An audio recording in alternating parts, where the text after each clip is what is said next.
Today, I ask you with me to put ourselves in the viewpoint of the woman caught in adultery. I ask you to do this because we've all been there. Not only once, but many times, and we will be again.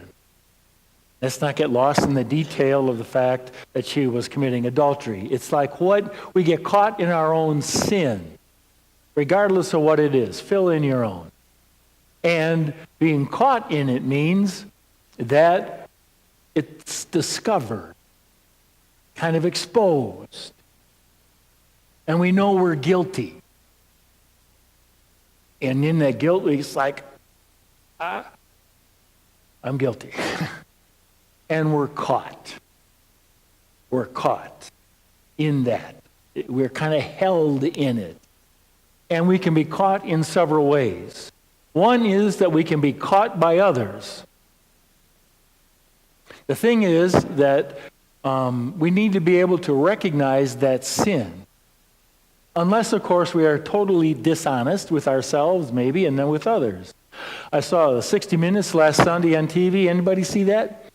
Anyway, they had a thing on there where it was about the death row in Livingston, Texas.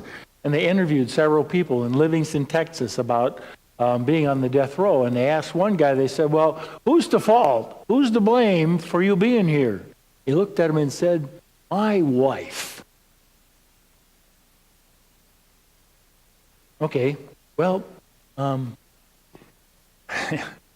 not talking about him. That's dishonesty. We're talking about us who know that we've been exposed and caught by other people.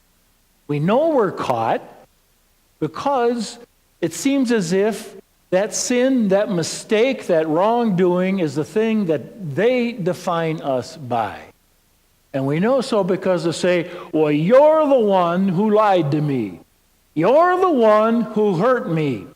You're the one who put us in debt. It's you. And we bring it up. They bring it up time and time again. And we know for certain that, yeah, that's right, we did. But we're being held in that. And once people hold us in that, it's like they discount everything we say. And we get in an argument and we think we're winning, and then they bring up that old sin. We're held in it. We're caught. And we don't have anywhere to go. Guilty. That's one way we can be caught. We know that because we do it too, don't we?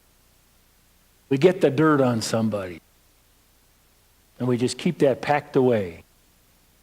And it's an image we have when that name comes up. Think of those sports figures, for example, or other public figures who've been caught in drugs or other things. Their name comes up, what do you think of? Oh, that's the one who cheated on his wife. That's what we do.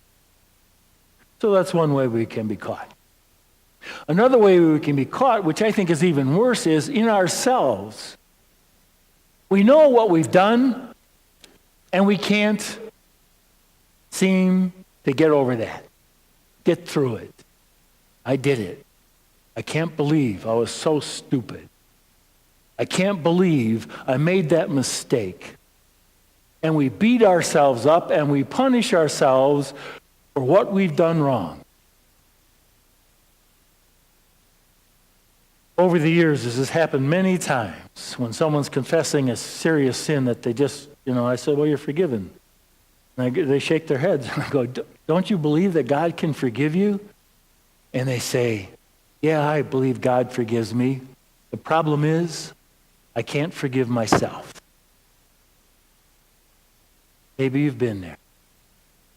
I've been there. It's hard to forgive ourselves, hold ourselves, define ourselves by what we've done wrong. And sometimes we can even think that God holds us in that.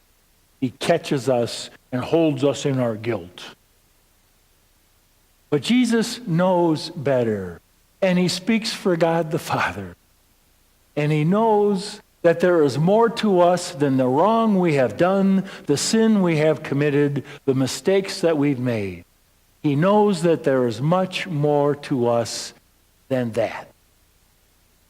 So the first thing he does, we're the ones that are caught in sin here. The first thing he does is he takes a mirror and holds it up against the people who are there. We're ready to throw the stone and kill this woman. He holds up the mirror and basically says, I know your sin.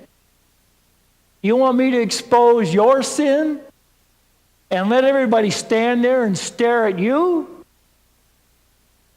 How would you like that? How would you like it if there was a little bubble like you see in the cartoons above our heads and everybody could read what it is that we're thinking? How would you like that? Especially times when we're being tempted or even when we're in church. Anybody want to do that?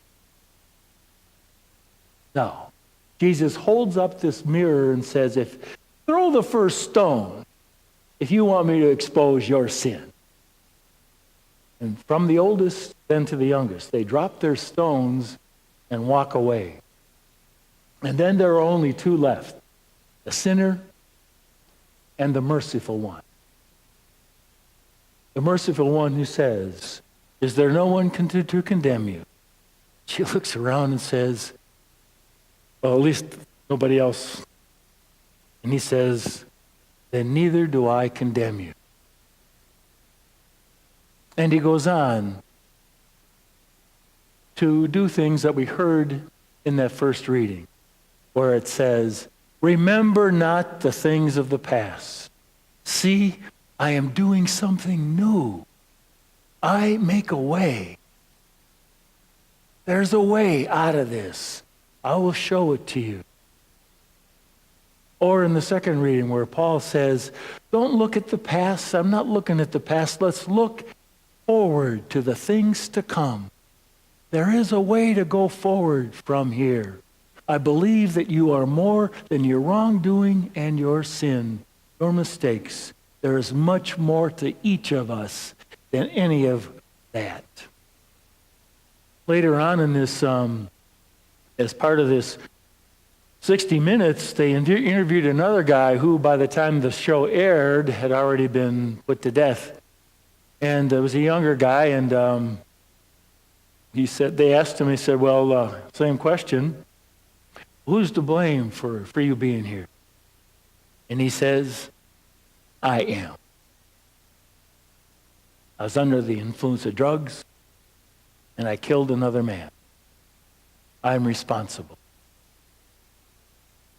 And he said, well, what do you think of the death penalty? You think you deserve it? He said, well, my problem with the death penalty is this, that since I've been in here, I've discovered Jesus Christ.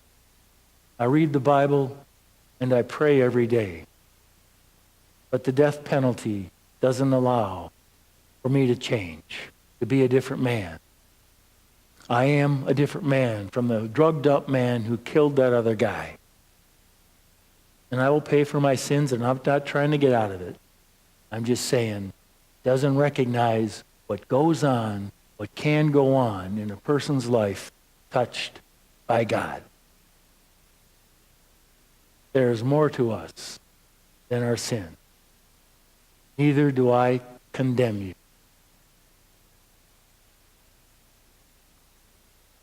And Jesus doesn't stop there.